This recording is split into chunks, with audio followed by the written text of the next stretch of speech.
A nova sede da Policía Local de Rianxo será por fin unha realidade, despois de que a obra iniciada xa hai máis dunha década no marco do Plan E quedara paralizada pola falla de fondos, o Concello vende asinar o contrato para a súa finalización. Un deles é unha bella demanda, é un equipamento que leva moito tempo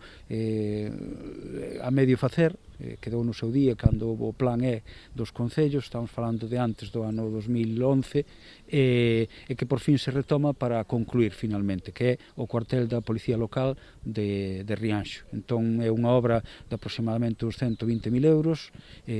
que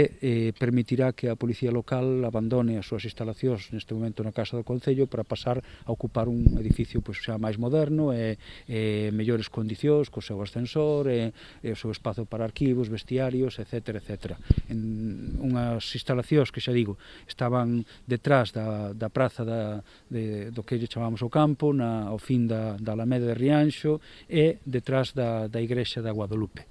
Entón aí se vai a cometer esa obra, a partir de agora son 6 meses máximo de traballo para acabar concluindo con este novo equipamento. A outra actuación que se acometerá tamén co cargo o Plan Único da Deputación será a primeira fase da pavimentación da aldea de Brión. Son uns 200 metros, pero que leva un tratamento un pouco especial porque estamos falando dunha aldea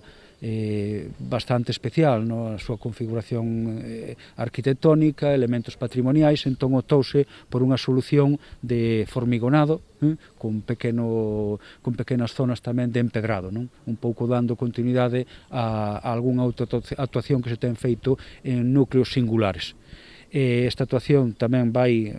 aproximadamente aos 100.000 euros e xa digo, é a primeira dunha segunda fase que se está deseñando para outra das